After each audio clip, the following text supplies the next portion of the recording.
السلام علیکم آپ سب کو۔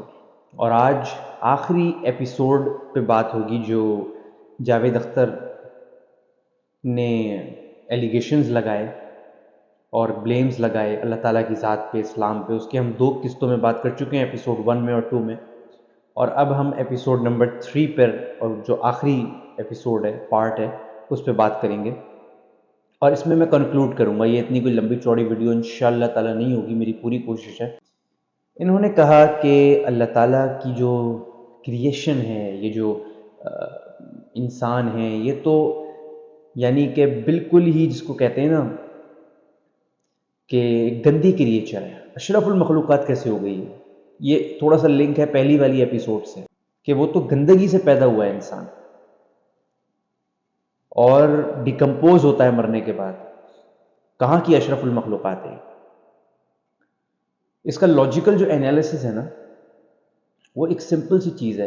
اس کے بعد میں قرآن کی ایک آیت بتا کے آگے بڑھوں گا کہ ایسے لوگوں کا اللہ نے کیا جواب دیا۔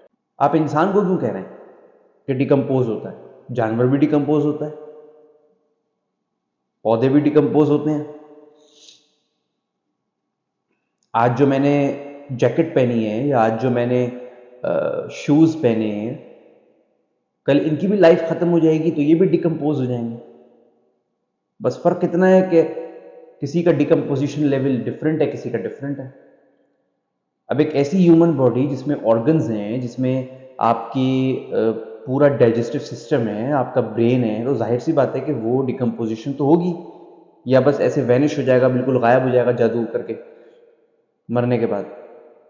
ڈیکمپوز تو ہوگی چیز۔ یہ تو ہر کریچر کے ساتھ ہوتا ہے، نان لیونگ کے ساتھ بھی ہوتا ہے۔ کتابیں نہیں پھٹ جاتی کیا؟ بس فرق اتنا ہے کہ ڈیکمپوزیشن لیول ان کا ڈفرینٹ ہے، ہمارا ڈفرینٹ ہے۔ اینیملس کا ڈفرینٹ ہے، ہیومنس کا ڈفرینٹ ہے، پلانٹس کا ڈفرینٹ ہے، ہیومنس کا ڈفرینٹ ہے۔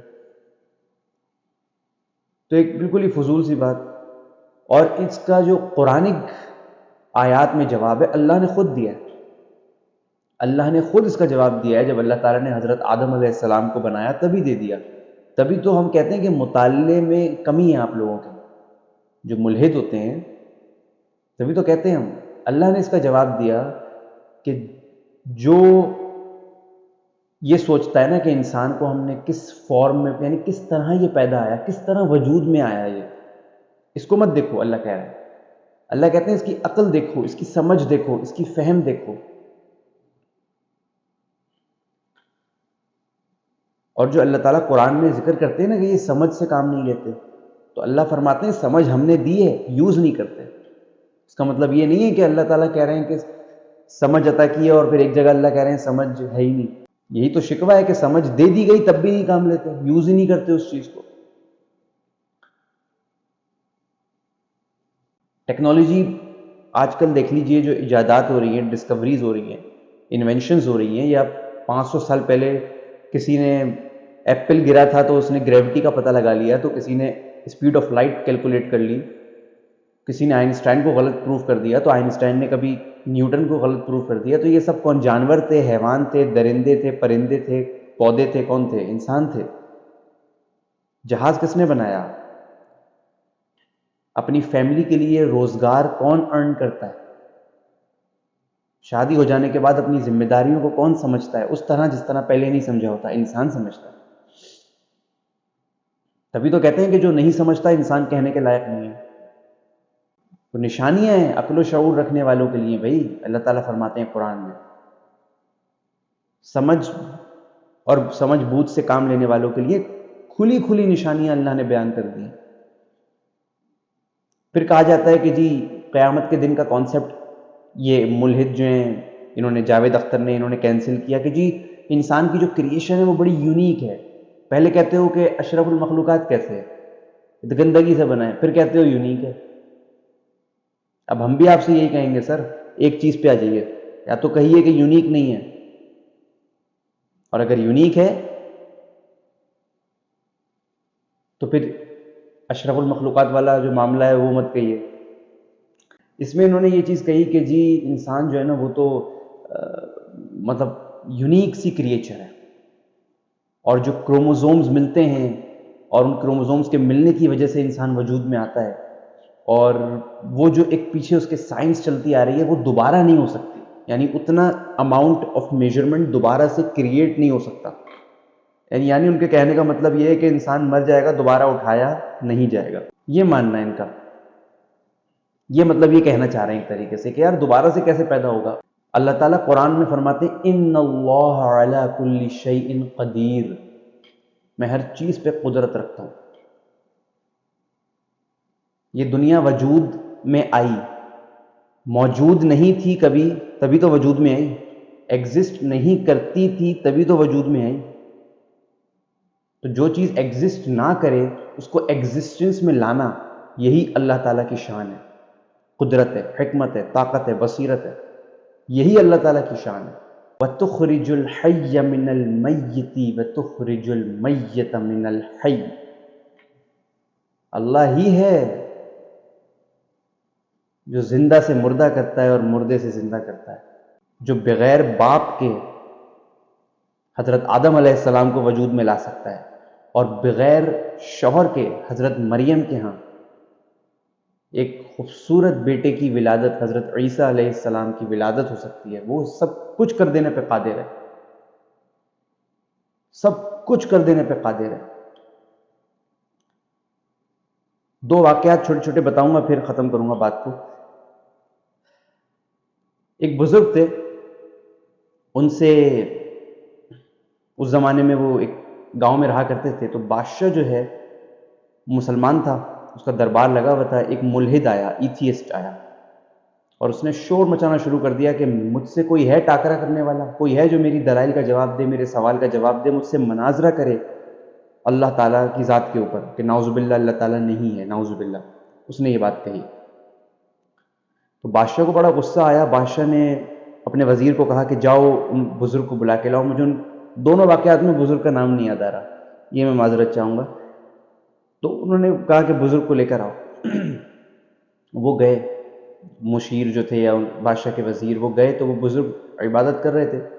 جب عبادت سے فارغ ہوئے تو انہوں نے بتائی ساری بات کہ آپ کو بلایا گیا ہے اور یہ معاملہ ہے، اور ملحد آیا ہے اور اللہ کا اور اسلام کا دفاع کرنا ہے آپ کو، اور وہ بڑا علم والا ہے.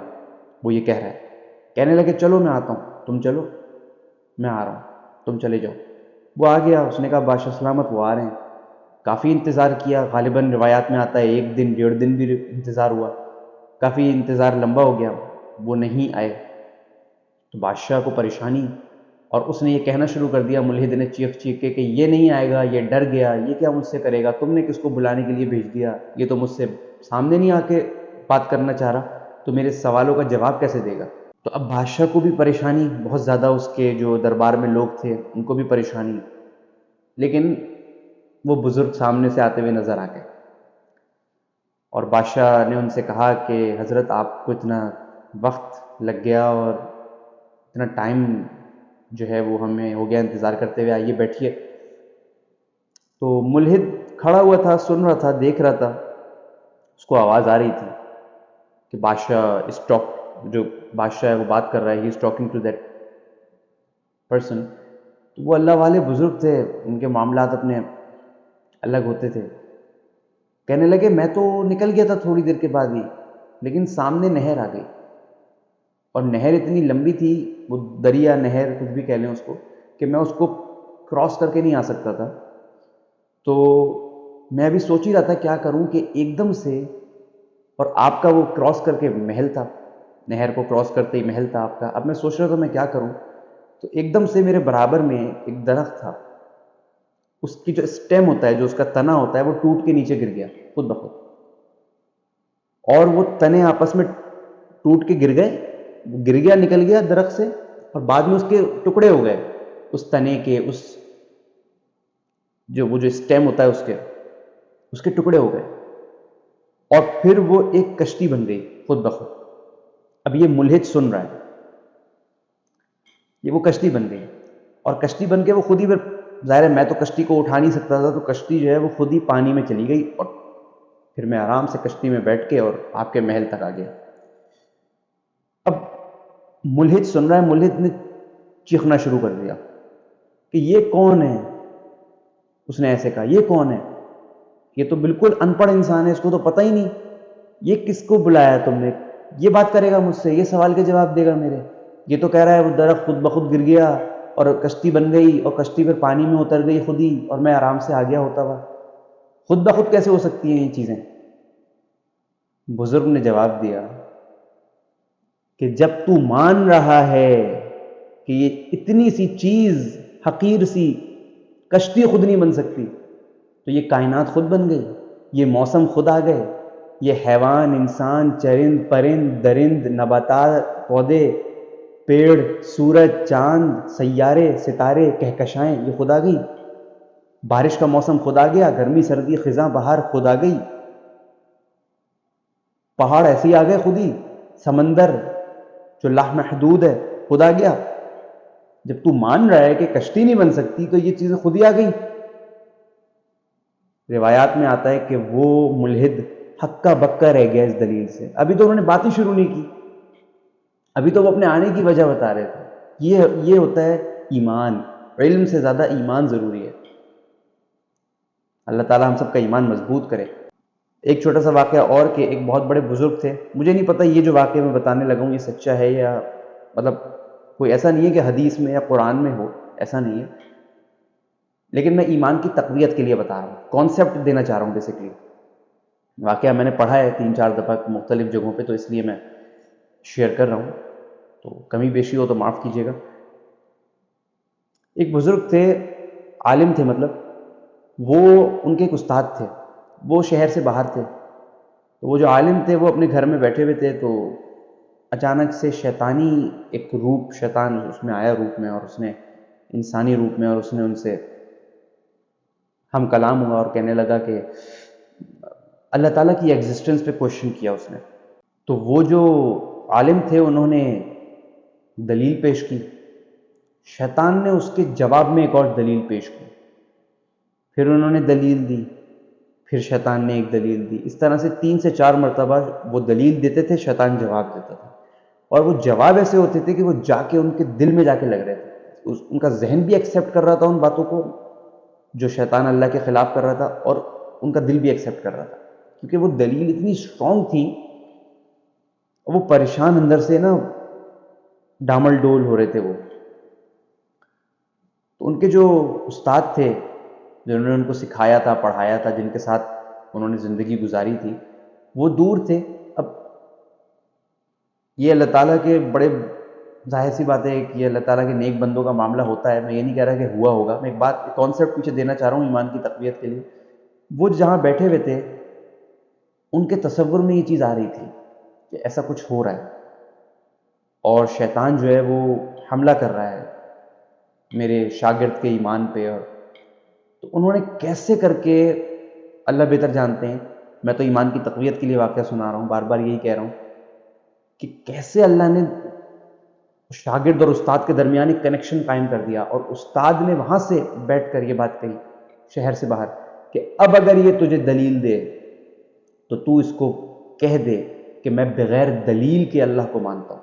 نہ مجھے تجھے قائل کرنے کی ضرورت ہے کسی دلیل سے اللہ کو ماننے کے لیے، نہ اپنے آپ کو قائل کرنے کی ضرورت ہے. میں بغیر دلیل کے اللہ کو مانتا ہوں. میں نے مانا بغیر دلیل کے اللہ کی ذات کو، ایک مانا، یہ بول دے. اب جب شیطان نے دلیل دی تو انہوں نے یہ دلیل دی، یہ بات کہی انہوں نے، تو پھر شیطان چیختا چلاتا ہوا وہاں سے فرار ہو گیا. ایمان کی طاقت بتانے کا مقصد یہ واقعہ سچا ہو نہ ہو، ایمان جو ہے نا، انسان کا ایمان بہت ضروری ہے. شیطان ایمان پہ ہی تو، ہم ایمان کا ڈاکو ہے، وہ اس کو ہمارے مال سے تھوڑی کچھ کرنا ہے، وہ تو ایمان کا ڈاکو ہے، وہ تو ایمان پہ حملہ کرے گا. تو اللہ تعالیٰ ہم سب کو، میں اس کو وائنڈ اپ کر چکا ہوں اس سیریز کو، اور میں امید کرتا ہوں کہ جو بات میں نے کہی ایپیسوڈ 1 میں 2 میں، یہ ایک لامتناہی سلسلہ ہے، یہ ختم نہیں ہوگا، لیکن بعض دفعہ ان چیزوں پر کاؤنٹر اٹیک کرنا ضروری ہوتا ہے، ان چیزوں کا جواب دینا ضروری ہوتا ہے. جس شخصیت کے اوپر یہ ویڈیو میں نے ریکارڈ کی، خاص طور پہ اللہ تعالیٰ ان کو ہدایت نصیب کرے، جاوید اختر کو، اور انہیں سمجھ بوجھ سے صحیح طرح سے کام لینے کی توفیق عطا فرمائے. ٹھیک ہے نا؟ یہ دیوار ہے، یہ سفید ہے. اب میں سوچوں سمجھوں کہ یہ لال ہے تو مجھے 3-4 گھنٹے بعد لال نظر آنی شروع ہو جائے گی. یہ آپ کے مائنڈ گیمز ہوتے ہیں، جیسا آپ سوچیں گے ویسا آپ کے سامنے تھیوریز آ جائیں گی، مسئلہ نہیں ہے کوئی. تو اللہ تعالیٰ ان کو صحیح سمجھنے کی توفیق عطا فرمائے جو وہ غلط سمجھ رہے ہیں بالکل، اور ہم سب کا ایمان محفوظ رکھے۔ شکریہ۔